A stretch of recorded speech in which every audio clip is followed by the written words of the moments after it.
Hello, I'm Kevin Hayes, the Story Man, and this is the Nightly Bedtime Story Podcast, where you can hear a bedtime story every night. Tonight's bedtime story is The Queen Bee, written by the Brothers Grimm. I hope you like it. The Queen Bee. Two kings' sons once upon a time went into the world to seek their fortunes, but they soon fell into a wasteful, foolish way of living, so that they could not return home again. Then their brother, who was a little insignificant dwarf, went out to look for his brothers. But when he had found them, they only laughed at him. To think that he, who was so young and simple, should try to travel through the world when they, who were so much wiser, had been unable to seek their fortunes. However, they all set out on their journey together, and came at last to an ant-hill. The two elder brothers would have pulled it down, in order to see how the poor ants in their fright would run about and carry off their eggs. But the little dwarf said, "Let the poor things enjoy themselves. I will not let you trouble them." So on they went, and came to a lake where many ducks were swimming about. The two brothers wanted to catch two and roast them, but the dwarf said, "Let the poor things enjoy themselves. You shall not kill them."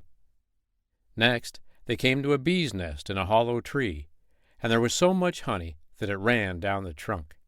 And the two brothers wanted to light a fire under the tree and kill the bees, so as to get their honey. But the dwarf held them back and said, "Let the pretty insects enjoy themselves. I cannot let you burn them." At length the three brothers came to a castle, and as they passed by the stables they saw fine horses standing there, but all were of marble, and no man was to be seen. Then they went through all the rooms, till they came to a door on which were 3 locks. But in the middle of the door was a wicket, so that they could look into the next room. There they saw a little gray old man sitting at a table, and they called to him once or twice, but he did not hear. However, they called a third time, and then he rose and came out to them. He said nothing, but took hold of them and led them to a beautiful table covered with all sorts of good things. And when they had eaten and drunk, he showed each of them to a bedchamber.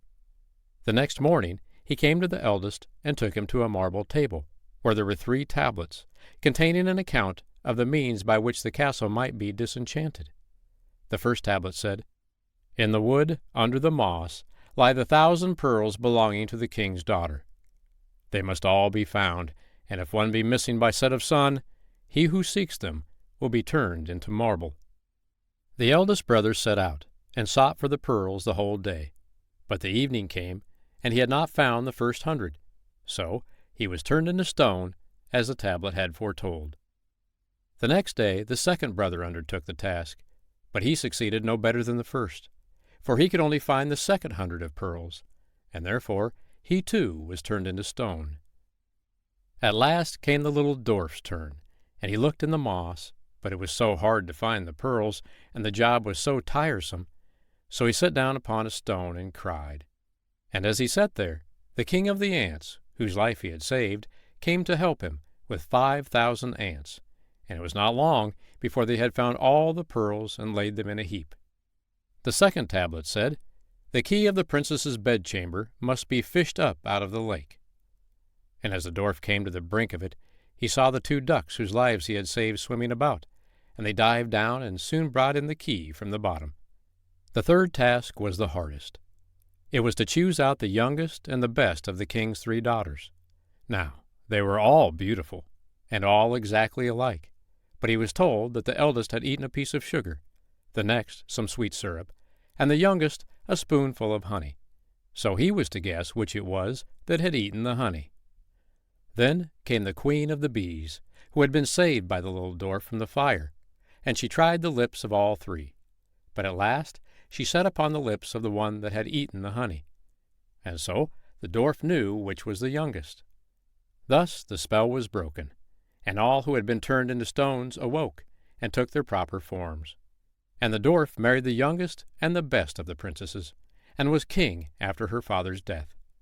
And his 2 brothers married the other 2 sisters. The end.